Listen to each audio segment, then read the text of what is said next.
Amém, irmãos? Vamos então a uma leitura da palavra do Senhor. Vamos abrir as nossas Bíblias em Josué, capítulo 24, o verso 24 e o verso 25.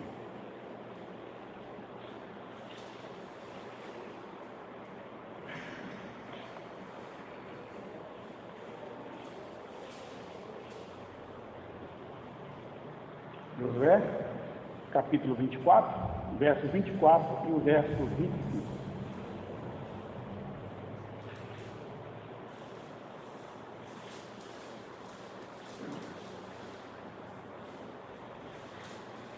Josué 24, verso 24 e verso 25.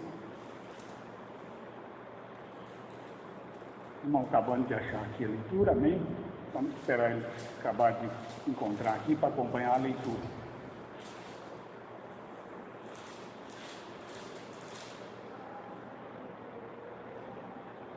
24, verso 24 a seguir, os dois versos, 24 e 25. Agora, pois, temei ao Senhor e serviu com integridade e com fidelidade. Deitai fora os deuses aos quais serviram vossos pais da além do Eufrates e no Egito, e servi ao Senhor. Porém, se vos parece mal servir ao Senhor, escolhei hoje a quem sirvais. Se aos deuses a quem serviam vossos pais, que estavam da além do Eufrates, ou os deuses dos amorreus, em cuja terra habitais, eu e a minha casa serviremos ao Senhor. Vou fazer mais uma oração para a gente estar começando aqui o nosso trabalho nessa noite. Senhor Deus e Pai, obrigado. É o momento de falar da sua palavra, é o momento de agradecer pela oportunidade de estar vivo nessa manhã, de respirar e de poder ter o privilégio de ler a tua santa palavra, sendo pecador, sendo falho, e o Senhor dá a oportunidade a homens como eu e outros tantos que podem ler sua palavra e falar do seu santo livro.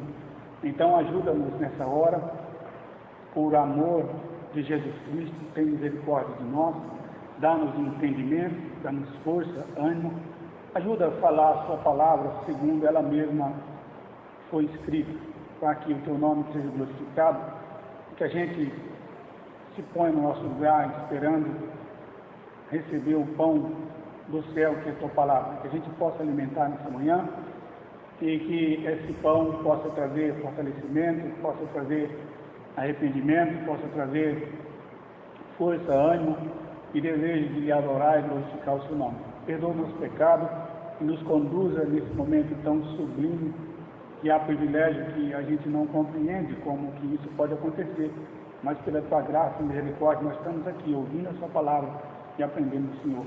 Seja comigo, seja com a tua igreja, Senhor Deus. Nos dê graça nesse momento, por favor, em nome do Senhor Jesus Cristo. Amém. Eu li Josué 24 e 25. Tá? Agora. É isso? Perdão, irmãos, tá bom? Vamos perdoando o irmão Alaís e ele vai, se Deus quiser, da outra vez errar. Amém? A gente está com a sexta lição, como já disse no início, estudando sobre o tema idolatria, um tema muito complicado, é um tema real e é um tema existente até hoje. Por mais que a gente lê os exemplos dos antepassados, por mais que a gente vê como Deus tratou, como Deus trabalhou, parece que ainda a gente não consegue se livrar totalmente da idolatria. É necessário 90 dias, 120 dias, 12, 13, 15 lições ou mais falar desse assunto para ver se a gente consegue entender alguma coisa e a gente consegue mudar o nosso conceito. Alguém disse que o nosso coração é uma fábrica de ídolo, né? E a gente, realmente, se a gente não tomar cuidado, se a gente não estiver buscando a Cristo, um compromisso sério, e em alguns pontos, irmãos, radical, a gente vai ver que a nação de Israel, ela sofreu muito golpe dos seus inimigos. E aqui nessa leitura de hoje, nesse tema, nessa passagem de hoje, de Juízes, capítulo 1 e 2, do 1 a 5, a gente vê como que o povo, eles sofreram muitas derrotas, porque eles não tinham uma firmeza, eles não tinham tomado uma decisão onde eles pudessem resolver pagar o preço. Existia uma ideia de um Deus e que eles seriam fiéis, mas existia junto com essa ideia de fidelidade a parcialidade. E uma coisa é ser fiel e pagar o preço, outra coisa é eu ser parcial e dizer que eu sou fiel e tentar resolver as coisas da forma que mais dá certo para mim, porque a palavra de Deus, ela nos contraria muito. Tem coisa que vem para a nossa vida que parece aos nossos olhos que a gente precisa de dar um jeitinho para melhorar a nossa situação, para se adequar àquilo que o nosso coração quer.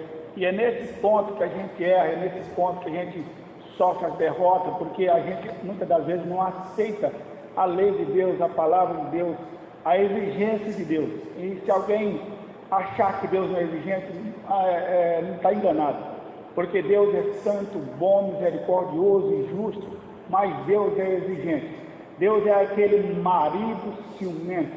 Ele não aceita a sua noiva maltrapilha de qualquer jeito, em qualquer lugar, falando qualquer coisa, adorando a qualquer Deus. Então Deus é um Senhor exigente, e Ele tem poder para exigir. Ele sim tem poder para exigir, ser exigente, e como a Bíblia diz, Ele é um Deus ciumento.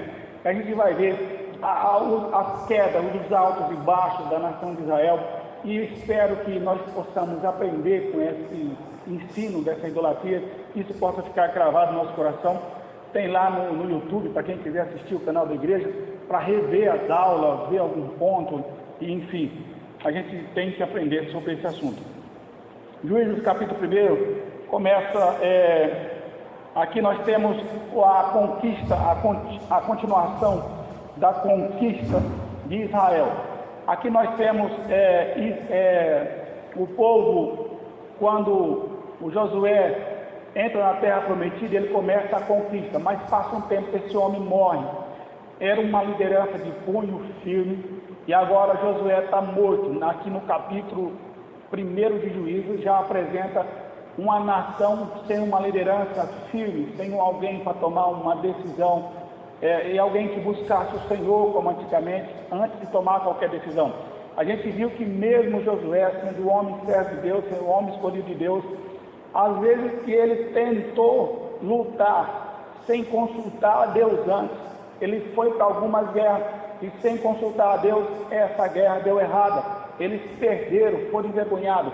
Mas o fato dele ser um homem fiel a Deus, ele foi fiel, ele foi buscar a Deus, porque a fidelidade não está no homem só acertar, a fidelidade está no homem que reconhece que errou e procura alinhar isso e buscar a Deus em arrependimento, confissão de pecado, ser disciplinado pelo próprio Senhor e aceitar a proposta da lei de Deus. Josué era aquele tipo de homem que, mesmo errando, ele reconhecia o seu erro e ele voltava a Deus, porque ele não sentia segurança de lutar, ele não gostava de perder uma guerra. Então, para não perder a guerra, Deus fica na frente. Então, se perdeu a guerra, alguma coisa está acontecendo. Então, ele buscava a Deus. Mas nesse momento, nós temos aqui uma nação sem a sua liderança, uma nação que está aí com um pouco de pessoas que conheceram a Deus, mas a grande maioria dos que conheciam a Deus aqui já praticamente não está mais, tá? Então aqui nós temos uma geração já há muito tempo. A gente vê isso aqui em Josué capítulo 24, bem no finalzinho, a gente vê alguma coisa que sinaliza para isso. Josué capítulo 24 diz o seguinte: Serviu, pois, Josué capítulo 24, verso 31, agora eu acertei, tá? Josué capítulo 24, verso 31, a gente vai ver por que essa nação, ela começa a fracassar logo no começo, depois que eles começam a lutar sem a sua liderança. Josué capítulo 24, versículo 31.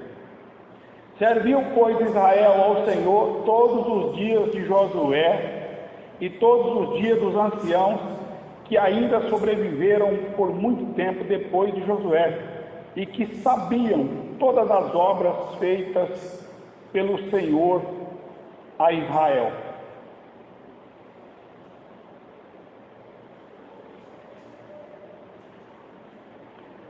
Então, o que o versículo da palavra está dizendo? O povo serviu a Deus, a ideia de serviu aqui, por causa da liderança em cima. Então, eles serviram a Deus para valer, onde se eles perdessem, eles conseguiam achar o motivo da perda da guerra. Em oração, a sua liderança buscava a Deus e Deus dava resposta, como foi nas guerras, que eles aparentemente perderam alguns soldados, mas quando Josué buscou a Deus, Deus revela o problema e eles buscam a Deus de novo, santificam o povo e aí eles vão para a guerra de novo e Deus dá a vitória. Então a gente vê que o povo aqui, nós temos agora uma nação que ouviu falar desse Deus. Nós temos uma nação que sabia do Deus de Israel, mas não conhecia bem o Deus de Israel. A falta do entendimento, do ensino, de uma liderança que estava ali, ensinando, falando, Josué 2:10. Olha o que diz Juízes 2:10. Sim. Vai um pouquinho para diante. Aqui. Você quer que eu leia, Felipe? Juízes 2:10. Foi também congregada a seus pais toda aquela geração. E outra geração após eles se levantou que não conhecia o Senhor, nem tampouco suas obras. Então, está aí a razão da perda.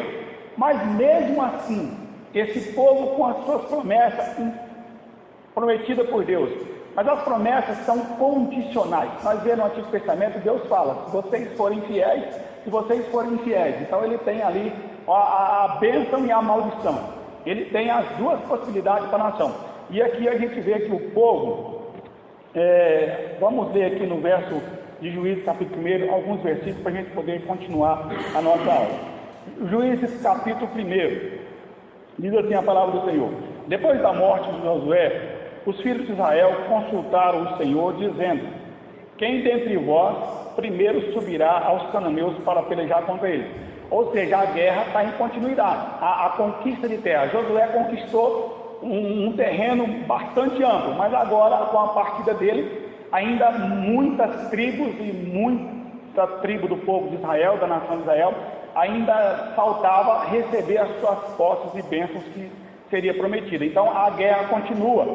Respondeu o Senhor. E aqui tem algo interessante. Os filhos de Israel consultaram o Senhor.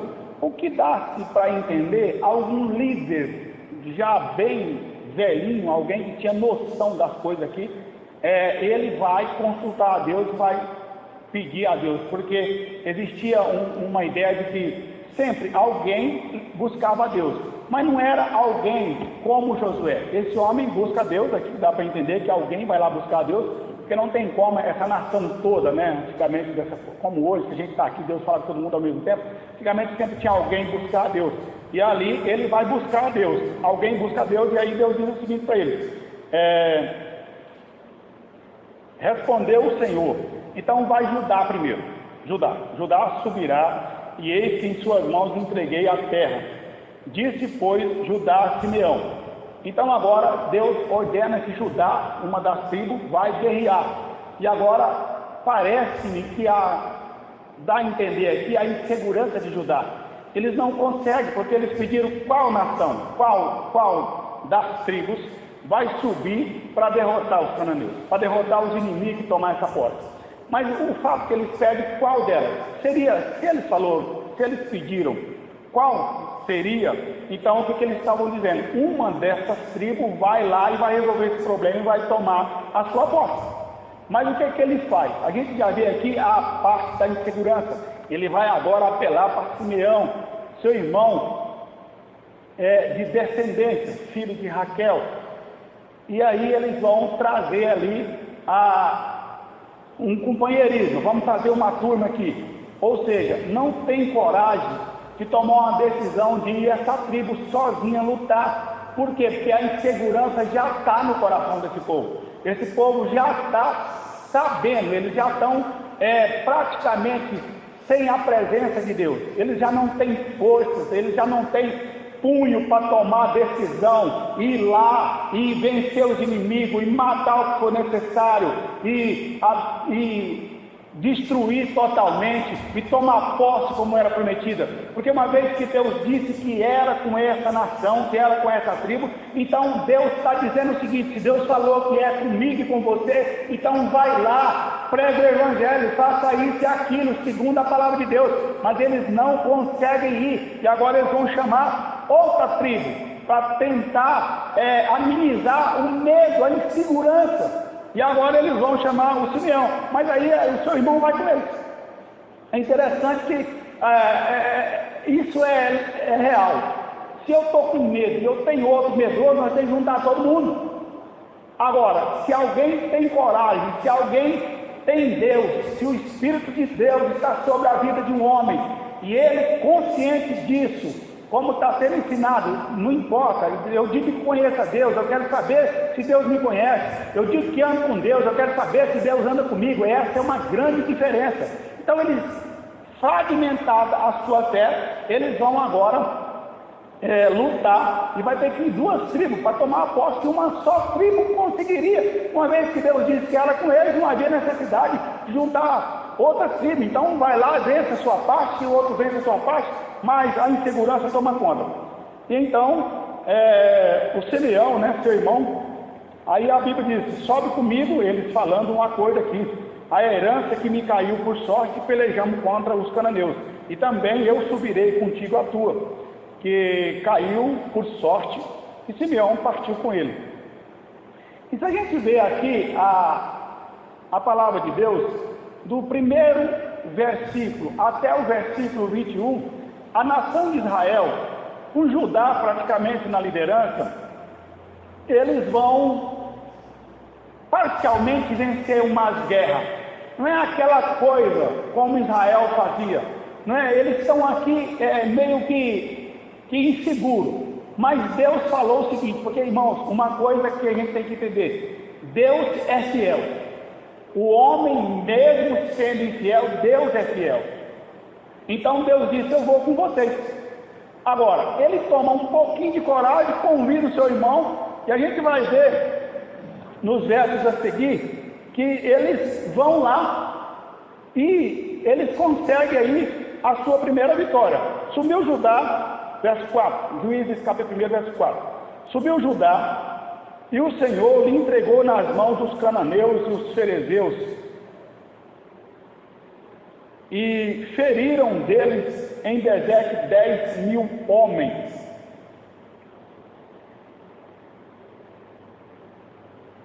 E aí, irmãos, eles conseguem a sua primeira vitória. E lá, essa cidade aqui, em Bezeque, eles encontram um tal de Adoni-Bezeque. Durante essa guerra que eles estavam lutando contra o cananeu, encontra esse homem por lá. E esse homem, mais que depressa, ele entende ali que o povo de Israel estava lutando e ia vencer. Agora tem uma coisa interessante que acontece aqui, irmãos. Quando eles encontram esse homem e eles capturam esse homem. Esse homem é o tal de Adoni-Bezeque. Esse homem, a Bíblia diz, ele mesmo comenta: em Bezeque encontraram Adoni-Bezeque, verso 5, e pelejaram contra ele, e feriram os cananeus e os ferezeus. Adoni-Bezeque, porém, fugiu. Ok. Mas perseguiram e, prendendo, lhe cortaram os polegares das mãos e dos pés. E aqui acontece uma coisa. Pode falar, deixa eu só concluir. Pode. E aqui acontece algo que o tal do Adoni-Bezeque, que era o rei, né, tinha um rei de uma das cidades da região lá, de Bezeque, né? O que acontece com esse homem? Ele disse aqui no verso 7 que ele, numa das guerras do passado, ele prendeu 70 soldados. E o que esse cara fez? Irmãos, aqui tem uma lição de vida tremenda e dura de ouvir, mas é a verdade, a gente tem que entender o que Deus está falando aqui.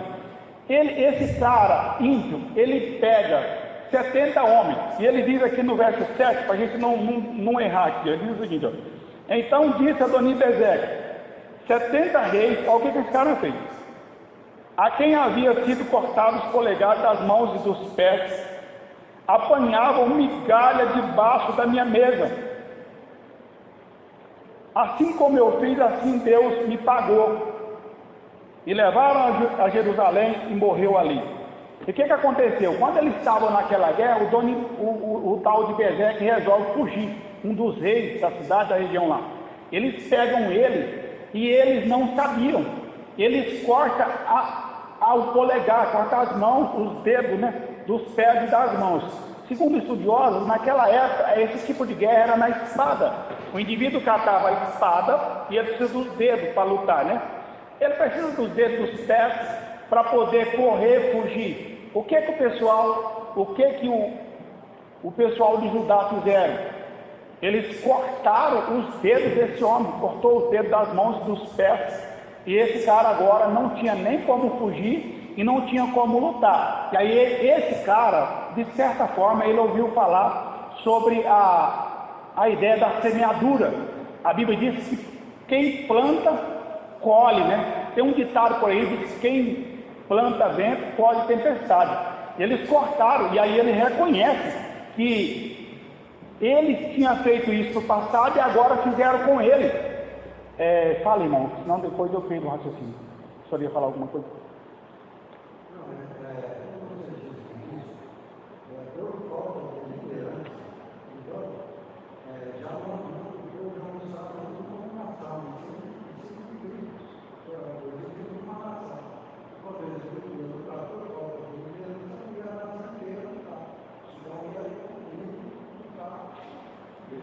Aí a gente vê a questão da fragmentação, a quebra da unidade da nação.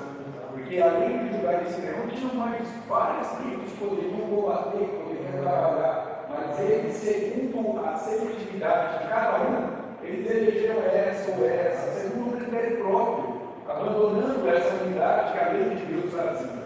E aí fragmentou a nação.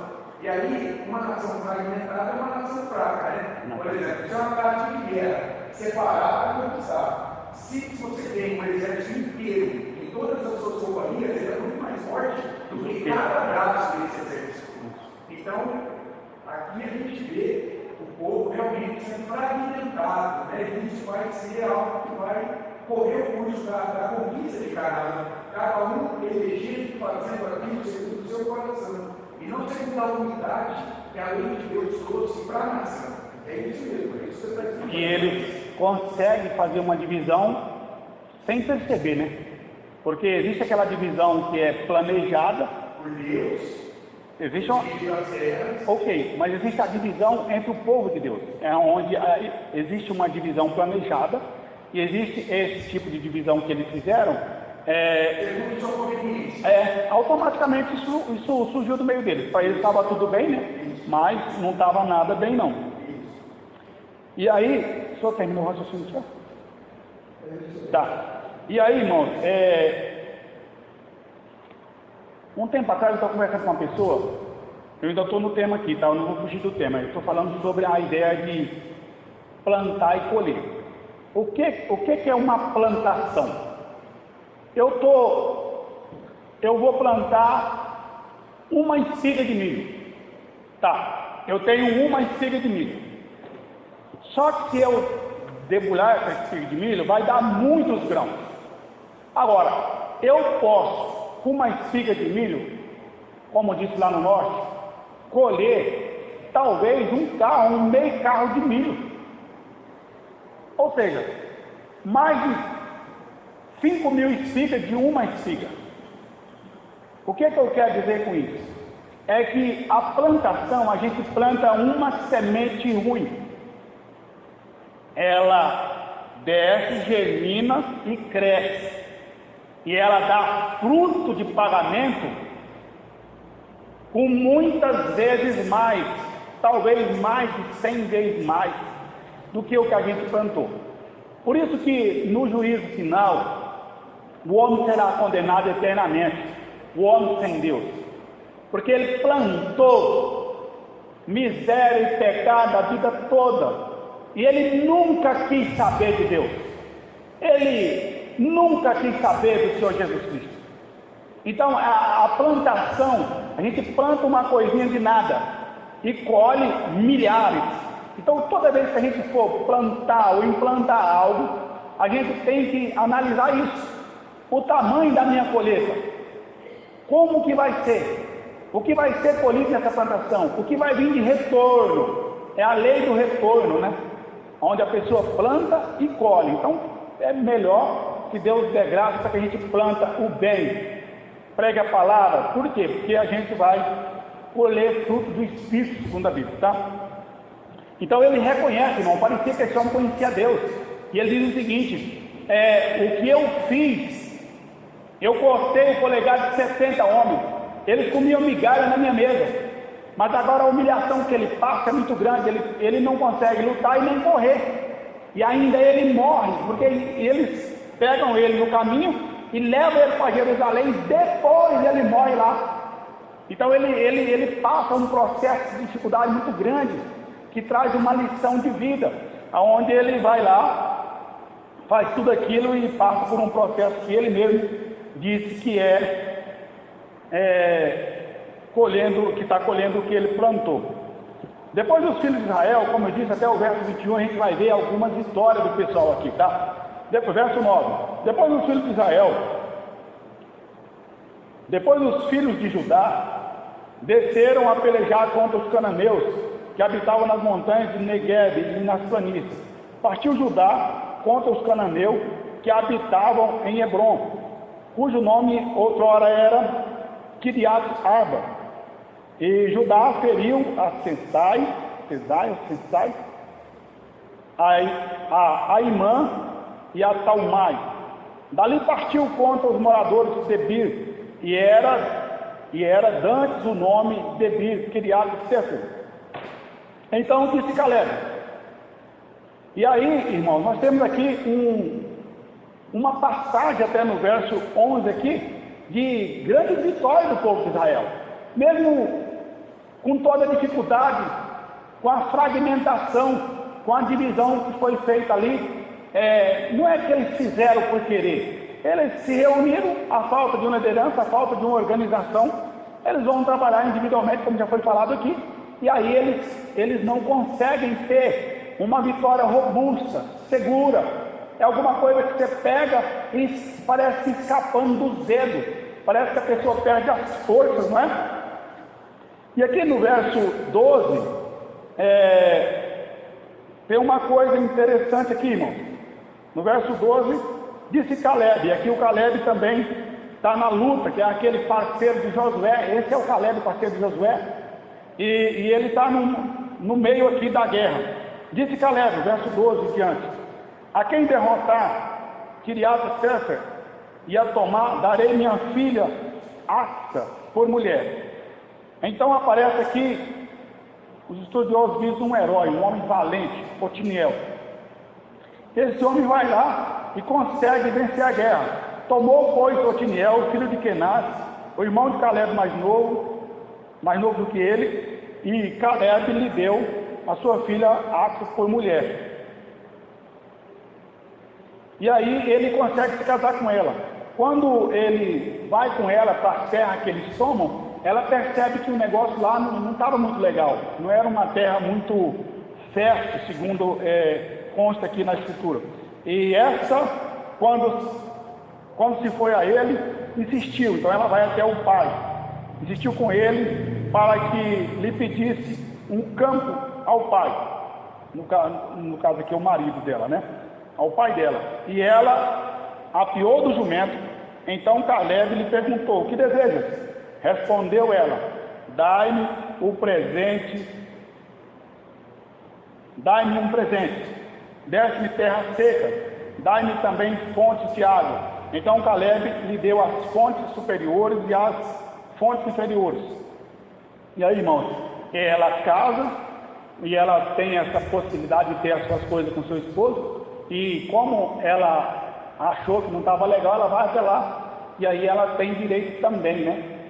Dificilmente antigamente uma mulher tomava uma decisão de, tipo, chegar em alguém assim e falar isso, aquilo, mas ela parece que ela entendeu aqui, e ela vai lá e fala com o pai dela concede o direito a ela ali, manda organizar aquilo, porque era um homem que tinha ali uma possibilidade, um homem forte, né? Quando eles vieram espiar a terra, foi um dos soldados fiel que levou ânimo de volta à nação. Então ele tinha ali uma capacidade, um grande respeito. Então ele está junto com a liderança e ele concede ali à sua filha o que há de melhor para ela, tá? E vamos seguindo aqui mais um pouco.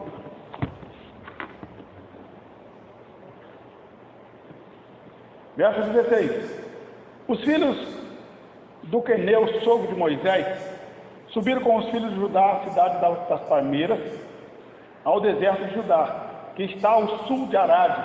Foram e habitaram com este povo.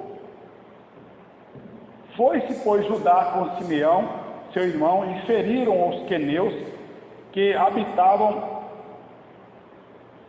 em Zefate, e totalmente destruíram. Por isso lhe chamaram Orma. Tomou ainda Judá a Gaza, a Asquelon e a Ecrom, com seus respectivos territórios. Judá aqui ainda está indo, ainda está conseguindo lutar, ainda está conseguindo vencer algumas batalhas, mas a gente vai ver que cada dia que passa a nação de Israel está se afastando de Deus. Ela está com essa fragmentação do começo lá, ela está sofrida, ela não tem uma firmeza. Porque, irmãos, é duro quando a gente não consegue. Eu penso na nossa vida hoje, né? Quais seriam os desafios que nós temos? Como se já fosse uma das aplicações, mas veja, qual seria o desafio nosso? É necessário a gente pensar aqui hoje. Quando a gente toma decisão, quando a gente vai fazer algo, a nossa vida como servo de Deus, qual é o balanço que nós fizemos, né? Existem ideias diversas. Existe a ideia de que o Filho de Deus não pode obedecer, que o Filho de Deus não pode isso, não pode aquilo, que o Filho de Deus é só vencedor. Aí existe aquela ideia de que o Filho de Deus também tem que conformar com tudo, ficar quietinho, amém? Existem muitas ideias, mas qual o parâmetro que é traçado na Bíblia Sagrada para que a gente, como filho de Deus, servo de Deus, possa viver bem e ter paz em meio ao caos que nós vivemos, à espera da volta do Senhor Jesus Cristo? Qual será a nossa leitura sobre a nossa vida? Às vezes é necessário nós ler uma leitura dessa, ouvir uma palavra dessa e fazer um balanço na nossa vida. Como que está, por exemplo, no meu casamento, no meu trabalho, a minha vida com o secular, a minha convivência com pessoas que eu presto serviço, com pessoas que eu desconhecidas, com pessoas conhecidas, com os meus familiares. Qual é o parâmetro que eu tenho em relação a tudo isso? Isso a gente tem que pôr na ponta do lápis para a gente poder conseguir buscar pela graça de Deus um padrão, para que a gente viva, irmãos, essa vida de modo que a gente tenha paz no meio desse caos político, social e cultural. Não é fácil a gente viver em paz, porque é tanta coisa, a depender do jornal que você assistia, a depender da situação que você vê, você não dorme de noite. Então, como que a gente vai viver à espera do Senhor Jesus Cristo, como servo de Deus, como filho de Deus, como igreja de Deus? Esses parâmetros nós precisamos de atualizar eles, para nós analisar como está a nossa vida. Verso 19: seja o Senhor com Judá. E aqui nós estamos caminhando para o final das vitórias do povo. E depois a gente vai ver a parcialidade muito maior do povo de Israel. E seja o Senhor com Judá. E este despovoou as montanhas. porém não expulsou os moradores do vale, porquanto tinham carro de ferro. Então aqui, irmãos, a gente está vendo que o povo tiveram grande vitória, mas eles não tinham conseguido, ou seja, eles começaram a sua guerra insegura, então qualquer tropeço, eles se entregavam. Agora, esses soldados, tecnologicamente falando, eram mais preparados naquela época. A ideia do carro de ferro era alguém que tinha um exército mais preparado, alguma coisa mais robusta, mais forte, mais amedrontador. Mas, independente de carro de ferro, ou seja carro que for, se Deus estiver com a sua nação, esses ferros ainda ferrugem. Nada suporta o poder da graça de Deus. Nada vence uma nação cheia de Deus. Mas aqui nós estamos vendo que Deus foi com eles. Mas a gente vê que Deus cumpriu a sua promessa, mas o povo não cumpriu. Ou seja, Deus está dizendo: eu estou com vocês. A falta de instrução, a falta de ensinamento, a falta de uma conexão com Deus, a falta de uma vida piedosa diante de Deus, a pessoa fica fragilizada. Então eles vão lá, tá, o que aconteceu com a nação de Israel, que a gente tem que tomar cuidado. Eu vou até certo ponto, eu sou crente, eu vou bem. Agora, esse tipo de coisa aqui é demais. Como que eu não dou conta de vencer isso aqui? Como? E aí a gente vê, por exemplo, que essa quebra de unidade, essa fragmentação, não era só entre as tribos, mas o problema maior, parece aqui, que era entre o povo e o próprio Deus. Porque ali, por exemplo, em Josué 23:3, quando Josué está próximo da morte, exorta o povo à obediência, olha o que ele diz, Josué 23:3, e vós já tendes visto tudo quanto fez o Senhor vosso Deus a todas essas nações por causa de vós, porque o Senhor vosso Deus é o que pelejou por vós. Então o povo parece se esqueceu de quem era Deus. Quando a gente começa a olhar a nossa convivência, os nossos medos, os nossos apetites, e deixa de olhar para Deus, a gente começa a eleger o que está de acordo, o que não está, o que me faz bem, o que não me faz, o que é agradável, o que não é. E esse povo precisava ver que era Deus que era desse, como você muito bem colocou, desse exército de carros de ferro. O que era isso comparado às vitórias que Deus já havia dado à nação no passado? Até a gente sobre Jericó, sobre Ai, sobre outras nações que já haviam sido derrotadas. O próprio Egito, derrotado por Deus ali, diante do povo, muitos antepassados daquele povo. Então, esse parece ser um ponto importante aqui, né? E aí a gente tem a idolatria. A idolatria o quê? Do nosso coração, dos nossos anseios, das nossas ansiedades, do nosso jeitinho, como você muito bem abriu. Quando a gente começa a tentar resolver a situação pelo nosso jeitinho, deixando Deus de lado e as promessas dele, pronto, ali é o prato feito para tudo dar errado. E aí a gente se enche de medo, de ansiedade, aí a igreja fica humanizada, ou seja, a gente só traz equipamento que agrada o ouvinte. Está dizendo uma aplicação. E não homem glorifica a Deus. Né? Ou seja, parcialmente o que vai me fazer bem. Isso. Porque ser firme, por um lado você agrada a Deus, mas por outro lado você desagrada muita gente, né? E aí também, os mais jovens ficavam reiterando, não conhecendo Deus, mas os mais novos. Eu queria colocar para nós a mesma coisa. Hoje em dia, pelo menos ninguém referência para fazer o contrário.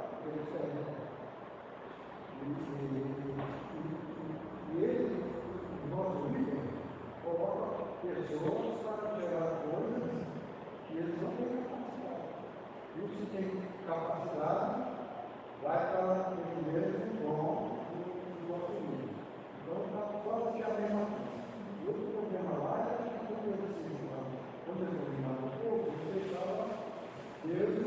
reclamar a idolatria dos gentios. E outro problema. A idolatria é o nosso jeitinho. Ou fala, o nosso jeitinho brasileiro. Infelizmente, que Deus possa dar graça, porque olha, que Deus possa dar graça, que esse jeitinho brasileiro não vira uma doutrina na igreja, né? Porque o mundo já é assim, né? Mas que Deus possa dar graça. Vamos então, a partir do verso 21 a 36, a gente vai ver aqui a ideia de um domínio fracassado. Aqui, da agora em diante, a gente viu que Judá foi bem até um certo ponto, chamou Simeão, trabalhou e venceu algumas guerras, mas no final aqui ele já estava bem fragmentado, já com muita dificuldade de prosseguir na sua guerra. E agora a gente vai ver daqui para frente um pouco mais de dificuldade em relação às outras tribos, tá? A ideia aqui não é porque a tribo é menor ou maior, a ideia é que o povo está andando sem Deus, sem a graça de Deus. Então por isso eles estão perdendo a noção, perderam a noção e começam a perder todas as guerras. Porém, os filhos de Benjamim não expulsaram os jebuseus que habitavam em Jerusalém. Antes, os jebuseus habitam com os filhos de Benjamim em Jerusalém até o dia de hoje. Ou seja, a ideia era, vai lá, destrói todo mundo e vence a guerra e se aposta totalmente. Mas a fragmentação, a fraqueza, né? Um povo, como a gente está falando sobre idolatria, a idolatria é um trem perigoso, é o meu ego, né? A ideia de eu ser muito bonzinho, né? Ser parceiro de todo mundo, né? É complicado. Complacente com o pecado e o próprio meu pecado, né? Então, se a gente não tomar cuidado, a gente fica dessa forma. Porque esse povo tinha a promessa de Deus, como todos nós temos a promessa de Deus, mas se nós não tomar cuidado, e aí a gente vai ver também a outra tribo. Subiu também a casa de José contra Betel, e o Senhor era com eles. A casa de José enviou homens a espiar Betel, cujo nome antes era Luz. Vendo, pois, os espias, um homem que saía da cidade, lhe disseram: mostra-nos a entrada da cidade e usaremos de misericórdia para contigo. Mostrando-lhe ele a entrada da cidade, feriram a cidade ao fio da espada, porém lhe disseram: mostra-nos a entrada da cidade. Espera lá, verso 25. Mostrando-lhe a cidade, feriram a cidade ao fio da espada, porém aquele homem e toda a sua família deixaram ir. Então se foi ele à terra dos heteus e edificou uma cidade, e lhe chamou Luz. Esse é o seu nome até o dia de hoje. Quando a gente vê essa ideia, o pessoal sempre acha uma desculpa. O Rogério fala é a fuga, né, Rogério, do homem, né? A fuga. O que eles fazem? Eles vão ver que lá atrás, mesmo Josué, ele é ajudado a nação de Israel por uma mulher prostituta, né? Raabe. Então, meio a essas guerras, parecia uma estratégia de guerra, onde se pegava alguém que conhecia toda aquela trajetória, né, todo aquele lugar lá, e aí essa pessoa traía a nação dela em favor da nação de Israel, que era já famada em destruição, em tomar posse, e aqui acontece o mesmo, tá? Mas essa ideia algumas vezes parece que deu certo, mas do meio para frente ela foi ficando meio que de costumeira, onde não se invadia mais, a não ser que fizesse acordo com alguém, para poder, no final das contas, está todo mundo misturado. Porque quando não se expulsa a nação, quando essa pessoa não se volta a Israel, quando ela não entrava no jugo da nação de Israel, quando ela não fazia parte do povo de Israel, de certa forma. Então, ali o que acontecia? A tendência era o povo de Israel ceder aos costumes de Deus daquela nação. Então, uma coisa é, de algum modo, houve uma necessidade, o que dá a entender, mas outra coisa é acostumar, liderar, guerrear a troco de favores. É como se não tivesse coragem e ânimo, como se Deus não estivesse com eles. E eles cometem mais um erro aqui, porque o pessoal misturou e ficou lá e acabou. Foi lá destruir parte do povo e não conseguiu ganhar a guerra totalmente, por causa... Uma coisa que a gente precisa entender, isso é o que eu estou falando, porque eu já ouvi pessoas dizerem assim, talvez você também tenha ouvido. Esse Deus é um Deus terrível, ele entrava naquelas nações de Canaã e mandava matar todo mundo. Isso não é um Deus sanguinário. Eu não quero compromisso com esse Deus, porque a gente diz assim, Deus no Antigo Testamento era um Deus sanguinário, Deus no Novo Testamento é amor, não é? Gente, isso é uma falta de entendimento terrível. Por que Deus mandava desabossar essas terras? Deus não era um Deus denso, não era nada disso. A questão os moradores de Canaã eram terrivelmente idólatras. Eles não conheciam Deus, a santidade de Deus, eles eram feiticeiros, bruxos, eles eram terríveis. Eles sacrificavam os filhos de fogueira para divindades, e Deus estava criticando a santidade do nome dele. Então, por trás de precisar usar a terra, o que é mais importante? Não é a terra, gente. O que é o pedaço de terra com Deus que o mundo inteiro, que o universo inteiro? A questão é espiritual, o marido está explicando. Deus quer que o povo dele o adore, sirva a ele, serve pela santidade dele. Como é que isso vai ser possível? Andando junto com os vizinhos terríveis? Porque eu sou santo, Levítico. É claro que o povo ia se dobrar às divindades. Agora, por que Raab reconhece o Deus de Israel? Por que esse homem reconhece? É a graça de Deus para algumas pessoas. Então não é que esse homem e Raab chega e pensa assim, eu quero trair agora o meu povo. Não, é porque a graça de Deus vem sobre essa pessoa e ela reconhece quem é Deus.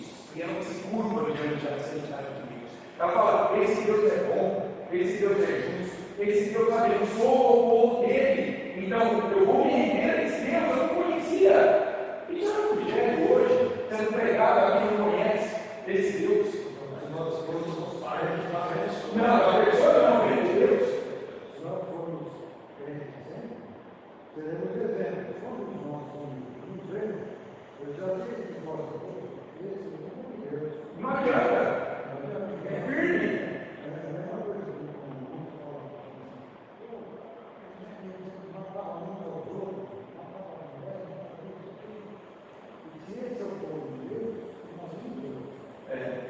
Exato. Pensar que Deus tem um plano. Quando nós vivemos no Egito, é dele, Deus tem que fazer uma confiança. E se ele com Deus no coração, batalhando, ele tem com aquela fé que pensa em cima, tem que entrar lá e dar e é confiável e o povo já está fazendo lá, não pode fazer uma festa. Eu trouxe esse povo aqui para ele se provar, para ser o meu filho, não. Então, compreender essa base, esse pano de fundo das conquistas é importante. Sim. Sempre havia essa questão espiritual ali, sobressalente, que é mais importante. Não é?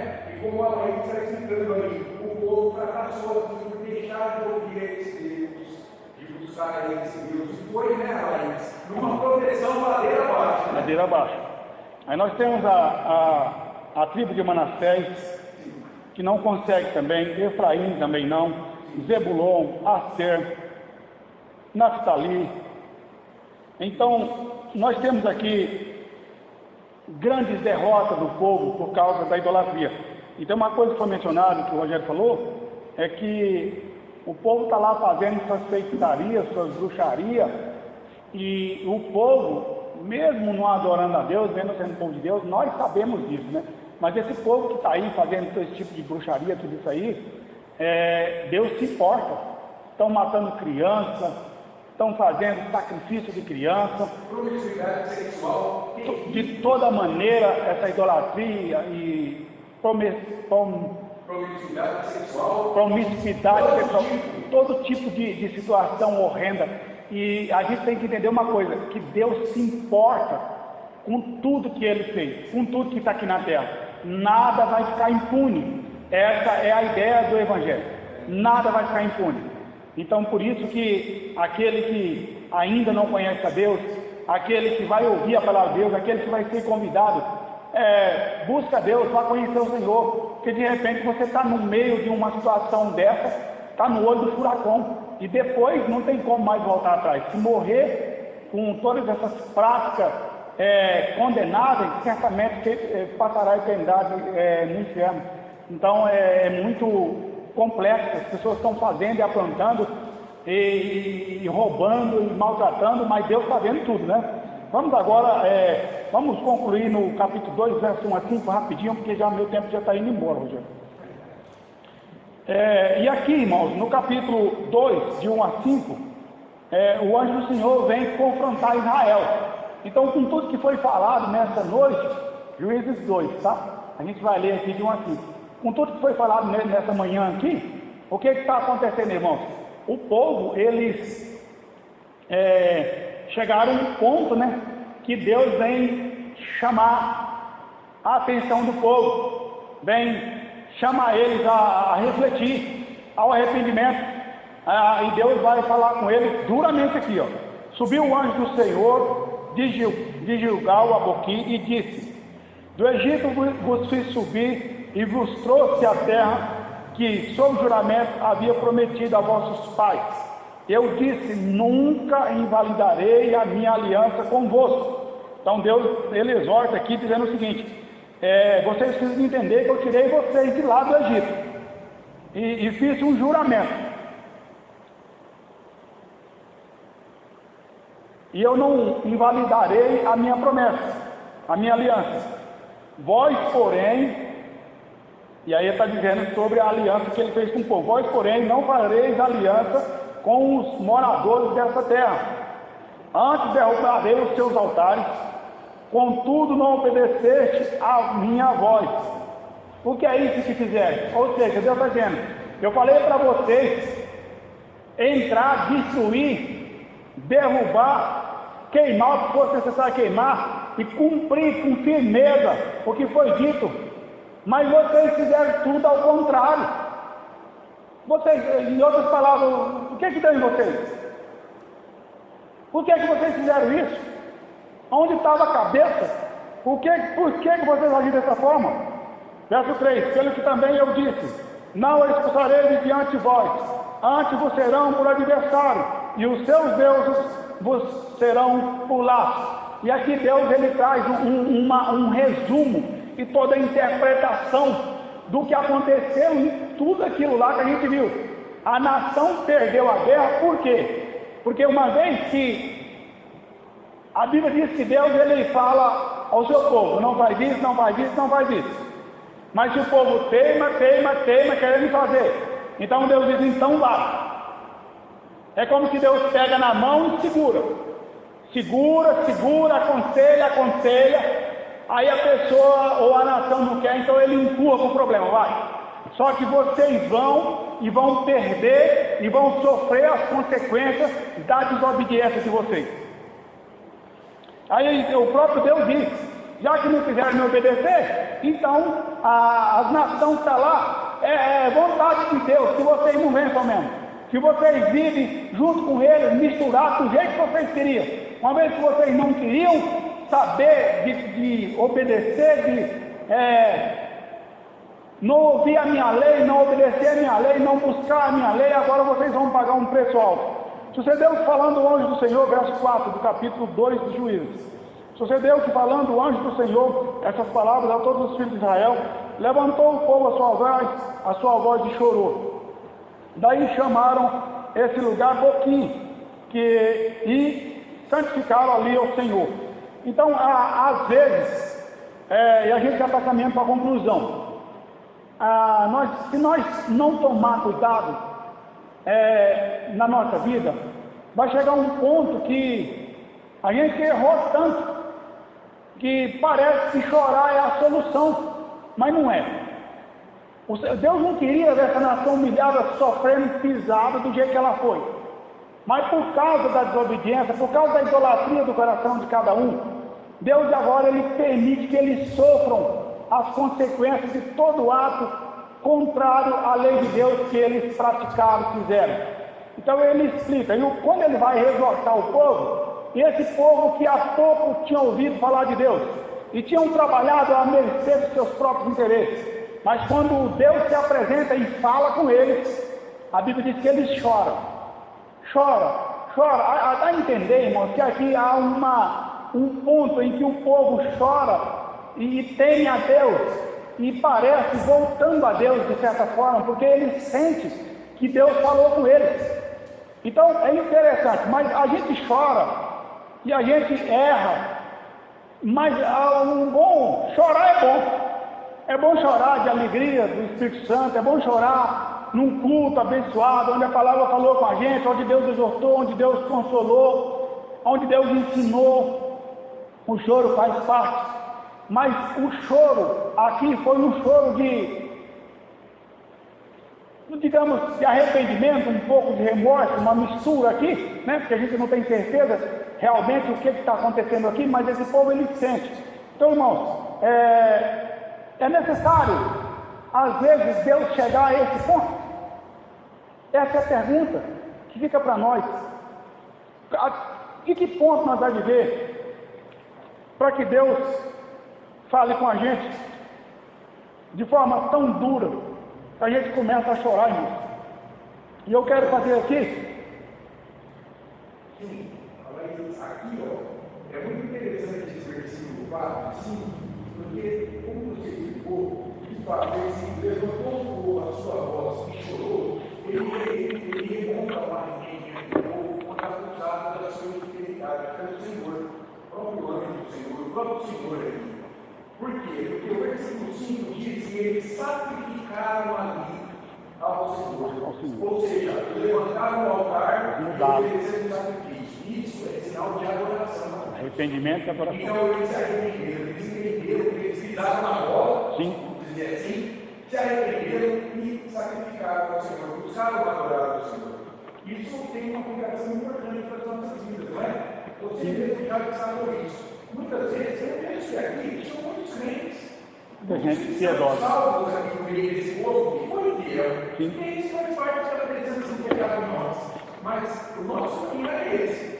Pecou, se arrependeu e aí volta a adorar a Deus. O que acontece aqui? Muitas vezes o crente, ele sofre mesmo. Angústia, ansiedade. Tem muito crente aí vivendo de cabeça para baixo, porque está colhendo frutos da sua infidelidade a Deus que ele conhece. Porque falta arrependimento, falta conhecer mais a lei do Senhor, falta dar aquele passo para mortificar o pecado na sua vida, para colher bênção na mão de Deus. Então é isso mesmo. Isso aqui faz parte da nossa vida, né? Uma aplicação dos nossos dias. Tem muita gente que vem de igreja que fica assim, ó. Agora que ele vai ter uma meta de tudo, ele vai para o Senhor, ele é salvo. Mas ele é uma pessoa derrotada, desanimada, nas emoções, no ano de vida, está colhendo frutos de uma infidelidade a Deus. Conhece a Deus, mas não quer buscar obedecer a Deus. Não quer confiar em Cristo, e vive ansioso em tudo, e não ora, colocando a ansiedade nas mãos de Deus, e não entende que Cristo libertou de todo medo. Olha essas coisas, essas premissas da fé. Tem muita gente que é salva, não quer que ele perdeu a salvação, não é isso. Mas não consegue experimentar daquela presença do Espírito Santo, santificando essa vida. Isso está acontecendo na vida de muitos desse dia. Daí levantar a voz, nesse clamor, chorar, tristeza, né? Ô Senhor, de novo nós chegamos, mas nos perdoa. É sacrificar. É voltar na caminhada de Deus, não é? Os altos e baixos da nossa vida também, né? Pessoas têm maturidade, têm firmeza, chega um ponto que Deus tem que puxar a orelha para valer, né? Vamos à conclusão, irmãos. Então ficou evidente a necessidade de uma nova aliança, irmãos. E aqui a gente vai ver que perfeição mesmo é só em Cristo. A gente viu que o povo passou pelo que passou, nós passamos pelo que passam. Por mais que Deus fosse fiel à sua promessa, o povo não era capaz de sustentar a fidelidade necessária para viver sobre o reinado do Senhor. Sem um rei justo e sem uma liderança verdadeiramente fiel, a fragmentação, o fracasso e a frustração seriam inevitáveis. E assim também com a gente.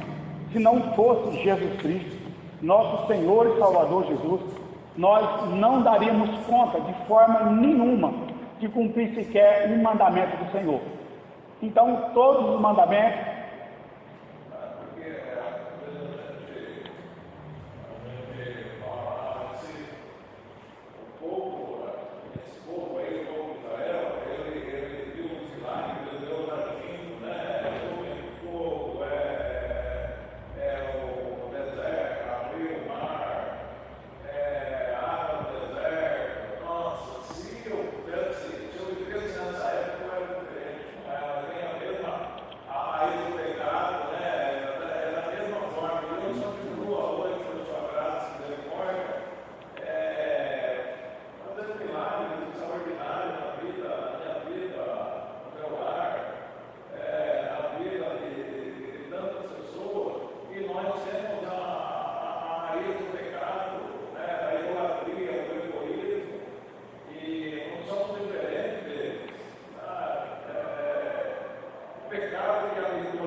de santificação, né? A santificação é um processo que começa aqui e vai terminar na sua glória. Já atrapalhei você, né, meu irmão? Não, fica à vontade, irmão. A outra aula sua eu fechei a Faz parte da nossa aula.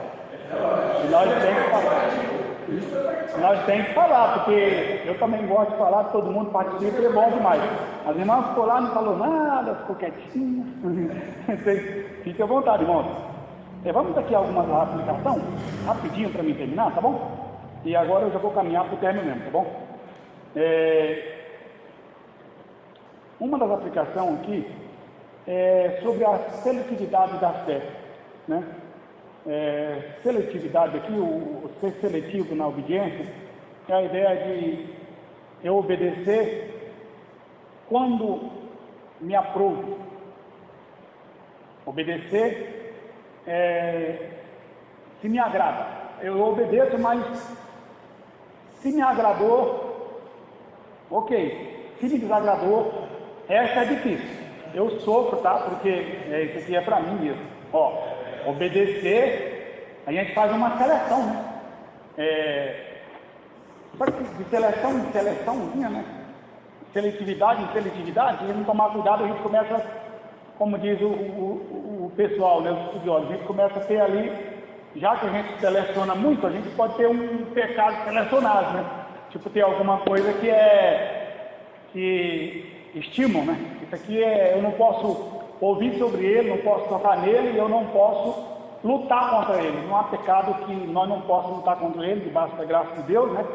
E a gente tem que tomar cuidado, porque às vezes a gente é muito seletivo, né? Como disse aqui, então, conforme a situação, né? E aí é na política, no social, na igreja, sei lá, onde for. A gente não pode fazer essa associação. Você tocou na igreja, isso é importante, fazer uma aplicação para a igreja. Porque, veja, a Bíblia, ela precisa ser pregada toda. E muitos ministérios, elas selecionam textos para pregar. Porque também isso tem a ver com os ouvintes. Então, não se quer desagradar os ouvintes. Não se quer dar oportunidade a eles de conhecer a verdade, de quem é Deus, de buscar verdadeiro arrependimento, vida de santidade. Então, em muitos lugares, você não vai ouvir pregação de pecado, você não vai ouvir falar de inferno, de necessidade de arrependimento, de Cristo como o único caminho para a salvação. Então, as obras sociais, junto com Cristo, vão contribuir para a tua salvação. Tudo isso é porque está se selecionando, está se contextualizando o texto da Escritura para agradar os ouvintes. E isso vai gerar o quê? Fragmentação. Desunião da igreja de Deus, da igreja para a doutrina de Deus. Está vendo, irmão? Tem uma aplicação boa na disciplina eclesiástica. Igreja cristã verdadeira tem que aplicar a disciplina quando o pecado é escandaloso e notório. Por quê? Está buscando a verdade da doutrina de Deus, do corpo de Cristo. É tirar aquela conta que ela não vai dar arrependimento. É sempre buscando em amor do arrependimento. Mas se não há arrependimento, tem que tirar, porque senão contamina o povo. Mesmo o princípio da lei. Por que Deus dizia, não fica no meio deles, vocês não serem contaminados com os deuses. Os deuses deles, o mesmo princípio. Então, realmente, não tem, Cristo nos chama a um compromisso radical com ele. É muito diferente ser perfeito, conseguir, mas a música nós precisamos ter a cada dia. Cristo nos chama a um compromisso radical. Nós não podemos escolher aquilo que nos agrada e dizer, aqui é o caminho. Aqui é o caminho que nos agrada. Opa, aí você aí saiu fora, né? Aqui me desagrada, eu não vou. Não abra concessões às visões rivais da vida. Essa é uma aplicação da minha lei. Vamos ver uma coisa sobre ela rapidamente? Vamos. Olhando para o texto. Onde é que o povo abriu concessão ali? Quando eles parcialmente, né, tomam a decisão e eles misturam a nação que não era para misturar, né? Então eles meio que muito bonzinho, né? Misturou o quê? Foi só homens e mulheres ou eles viram também? Quando mistura o homem e mulher, quando mistura a nação, mistura a adoração e aí Deus entra. E aí está o problema. Por quê? Porque é igual os namoros de jovens com os ímpios, né? Então ele começa a namorar com o ímpio, daqui a pouco ele não quer mais vir para a igreja, daqui a pouco ele está adorando tudo que o ímpio adora e daqui a pouco ele está longe de Deus. Uma pessoa jovem na igreja. A mesma coisa com os adultos. Ele começa com a sua amizade, com a sua parceria. Isso é a tal de abrir a concessão, né? Ele vai se organizando de pouquinho em pouquinho, daqui a pouco está totalmente longe dos caminhos do Senhor. Foi o que aconteceu com a nação de Israel aqui, e eles pagaram um preço, sofreram muito por causa disso aqui. Mas a terceira e última, não perca de vista o confronto com Deus. Ele não é um sinal de condenação, mas uma expressão da graça de um pai que disciplina aqueles que amam. Então a Bíblia diz que se Deus não disciplinar, é porque não é filho. E aqui tem algo muito sério, como eu já disse, sobre as igrejas que tem todo um aparato, todo mundo muito legal, e as coisas sociais, e ali eles vão trabalhando de uma maneira que parece que aquilo não tem defeito, aquela igreja. No fundo, se não tomar cuidado, ali tem coisa horrenda escondida debaixo do tapete. Então, só a santidade de Deus está sendo desconsiderada. Desconsiderou a santidade de Deus, acabou. Porque aí não tem meio termo, né?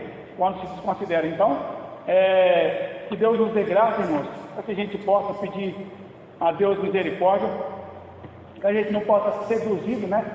Pelas propostas, que as lideranças, os ministros, aqueles que vão pregar a palavra, aqueles que estão numa igreja séria, que serve a Deus, que estão salvos, eles possam sim preparar o seu sermão tranquilo, confiante no Senhor, independente se as pessoas vão gostar ou não, mas desde que ele esteja falando a Bíblia, a palavra de Deus, que ele possa pregar, ministrar com coragem, seriedade, amor, e que Deus ele é responsável pelo restante. Agora, Deus não se responsabiliza quando a gente faz concessão com o pecado, quando a gente parcializa a situação, quando a gente fica com medo, né? Quando a gente também, às vezes, está fragmentado por causa dos nossos próprios pecados. Que Deus nos ajude a vencer o pecado que há em nós, no nosso interior, né? Só a gente, e Deus sabe a nossa luta diária por cada situação que a gente passa, que a gente vai passar ainda. Que Deus continue a nos guardar, nos abençoar, e que Deus nos abençoe. Espero que Deus tenha falado com nós de alguma forma simples, né? Mas eu creio que Deus possa falar também assim, tá? Deus possa abençoar cada um de nós, e vamos orar, encerrando o trabalho nessa manhã. Eu queria trazer, irmão Juarez, você pode orar para nós encerrando, por favor?